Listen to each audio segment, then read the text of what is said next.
Swayam Prabha. Digital India. Educated India.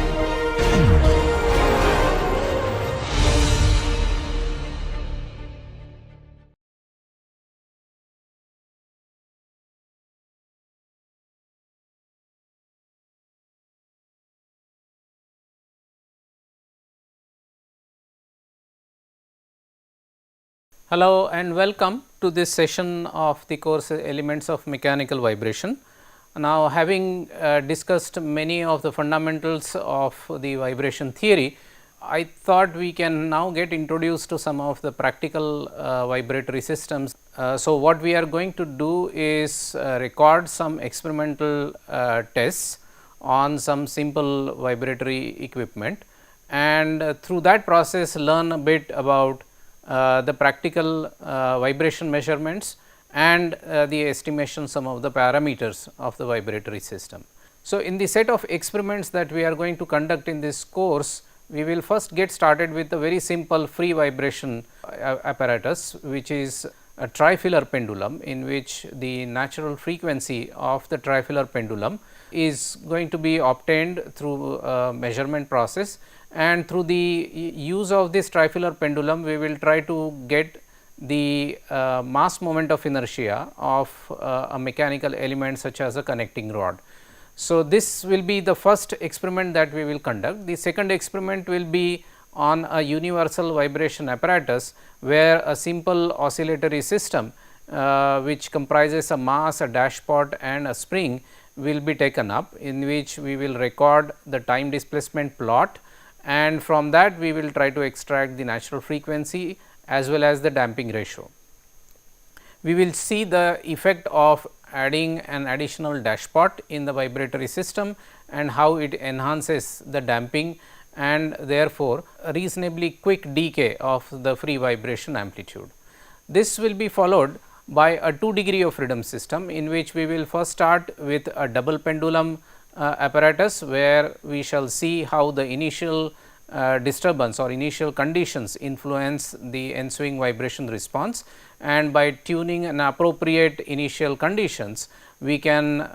make a 2 degree of freedom system oscillate in either the first or the second mode of vibration. This will be followed by an experiment on the same setup, which will demonstrate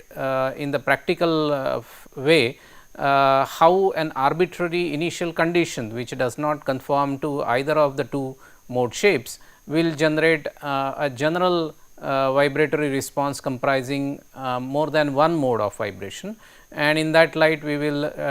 observe a phenomena called as a beat phenomena. So, this kind of a actual measurement will help us reinforce the learning that we had for a 2 degree of freedom system. This will be followed by a forced vibration response of a 2 degree of freedom system, and so for that purpose we are going to look at a coupled pitching and bouncing apparatus, wherein we will try and excite a pure bounce mode or a pure pitch mode or a coupled pitch and bounce mode, and through a force excitation case on a simple coupled pitching and bouncing apparatus, we will observe the resonance and the way the vibratory system responds to a given excitation function. In addition to this experiment, we will conduct couple of other measurements, and in that light we are going to observe how a typical fitness machine is modeled, like a simple spring mass dashpot system, and for that purpose we will demonstrate the measurement done on this fitness machine, and we will provide you relevant data, so that you can model this practical vibratory system yourself and find out the vibratory response through a numerical simulation. The practically measured vibration data will be then compared with what you obtain from the model, and the comparison will help you understand how a practical vibratory system can be modeled. In addition to that, we will take up a multi-degree of freedom system modeling, and for that we have a piezoelectric sensor, a sonar transducer, which is used in naval systems such as torpedoes, and these sonar transducers are nothing but vibratory systems wherein the piezoelectric discs in the form of a stack is used, compressed between two masses, and then it is externally excited to generate the vibratory response, and that response then translates to sending a signal into water.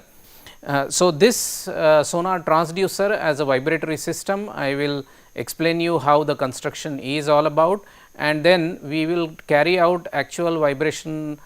testing on this sonar transducer to estimate or to measure its natural frequency by a sweep excitation, wherein the excitation at different frequencies are provided to the sensor, and the frequency at which the sensor responds with largest amplitude of vibration will be obviously then inferred as its natural frequency. We will model this transducer and then find out its natural frequency and then compare it with the observed resonance frequency to see how they match with each other. That will give you a confidence how a practical vibratory system can be modeled and the measured data how well it compares to the model.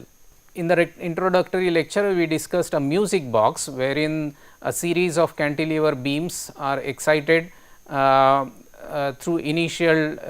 disturbance, and the response of these cantilever beams in the form of a single tone frequency radiates a melodious sound. And in this particular experiment, we are going to model these individual beams as many number of